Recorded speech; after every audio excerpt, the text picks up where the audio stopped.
If you're a freelancer, solo entrepreneur, or budding entrepreneur, and you're stressing about money, then this video is for you.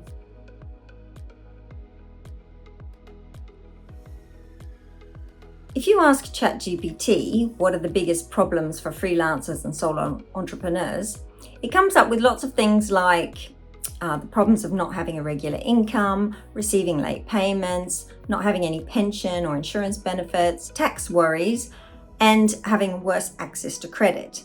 Now, these are all sensible, practical answers with solutions that usually involve things like having a buffer savings account or separating your business and lifestyle spending. So it's about having more structure. However, the biggest problem that I've found with most freelancers and solopreneurs is that they just don't earn enough. People in the creative field are particularly famous for undercharging. People who are creative love to spend time creating, and that could be doing content creating as well. But what they tend to hate is selling and talking about money.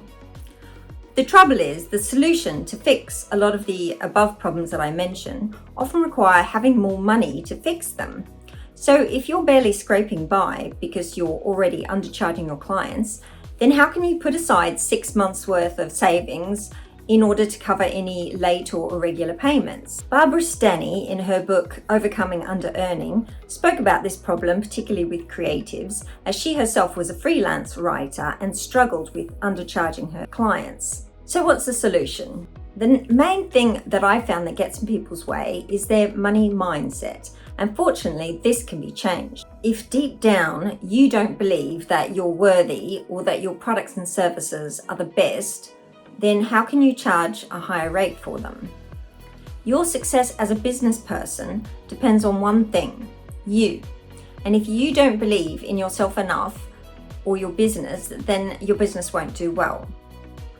Even if you've got an amazing product or a service that's really unusual on the market and there's high demand, if you don't know how to sell yourself, you won't make much money. Let me tell you a story about two friends of mine. Both of them are men. First is Simon. Now, he was going to a job interview and we'd chatted about it before because we worked in the same industry, and he told me how much the company happened to be offering him for that position. So after the interview, I asked him, how'd it go? And he was like, great, I got the job. So I said, oh, good. Were you able to negotiate a higher salary than, the one they said they were offering? But at this point he blushed and he told me that in fact, he'd accepted the job on a lower salary than what they said they would pay. Now, this seems really illogical to me, except that I knew that Simon was also someone with quite low self-esteem and regularly managed his money quite poorly. He often said things like, money isn't important to me.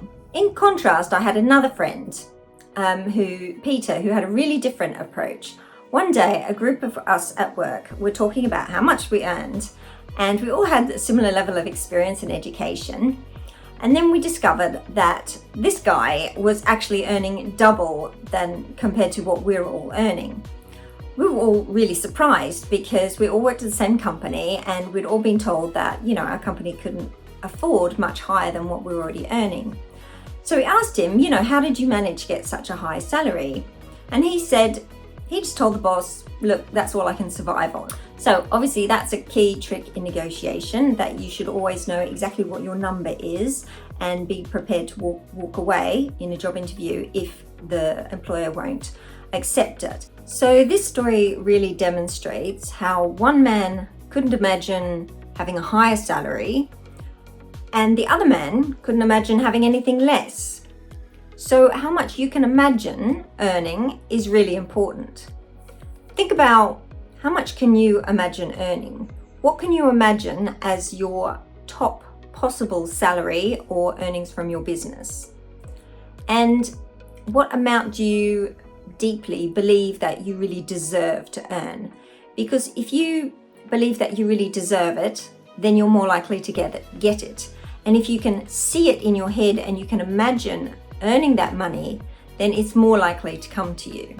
The thing is, if you can't even imagine earning more than you currently do, then how are you ever going to be able to achieve that? Sometimes it takes speaking to other people in your industry who are making more money than you to see what's possible. When I first started working with my business coach, He asked me how much I thought I could possibly earn from my business each month. And I gave him a figure that I thought was pretty ambitious. Like, I really thought that, okay, this is the top of my expectation. And he said to me, Justine, that's the minimum that most of our clients are already earning. So stuff is really hard. I'm not, lying about that. But what it's important to do is, and I know it's really difficult sometimes to imagine yourself earning more money than you currently do, because we often think, oh God, I'm not worthy. But you have to be able to target something that's a little bit more than what you think is realistic. That's the secret. And a lot of people have known this for years, actually. Robert Browning, who lived from 1818 to 1889, wrote, "A man's reach should exceed his grasp, or what's a heaven for?" And even before that, people used to say things like, in order to hit an eagle, you have to aim your spear at the moon. So if you've got a figure that you think is sensible and realistic and what you think you could really earn in your business, then try and target something that's a little bit more, like 120% of that figure. Often people who say, I just want to be comfortable, often end up being less than comfortable. So you need to target something that's a little bit more than what's comfortable for you. That's going to be a bit of a stretch. In every profession, including creative ones, there's often a big pay gap. So for example, if you think about photography, right? There's some photographers who give their art and their work away completely for free. And then there's other photographers who maybe photograph celebrities and they charge a fortune. So what's the difference? I believe that there's two main things. One, as we've discussed, is how much you think you're worth. But the second is, are you targeting the right clients? I often see female freelancers who are working with people who they kind of feel sorry for, but they feel really comfortable with them, maybe because they're at the same level and they just like them, and they're also under earning. So you need to have clients who can afford your services and who can really see your value.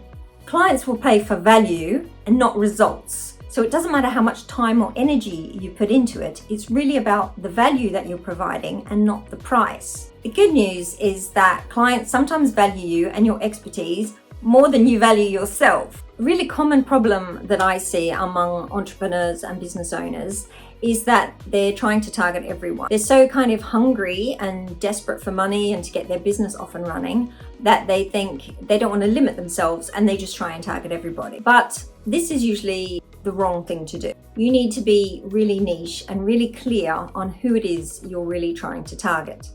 And you need to lock this down, because if you're trying to target everyone because you're desperate for money, you'll do much worse than if you're super, super clear on exactly the type of client that you want to help and who you know and understand really well. Now, the client that you target should be your ideal client. You should be able to picture them in your head. You should know what they like, what they want, what they hate. They should be somebody who is really your most amazing client you could possibly imagine. They're the type of people who will happily pay for your services or your product, and they won't quibble over the price. Another thing you can do as a freelancer is to try and generate some passive income.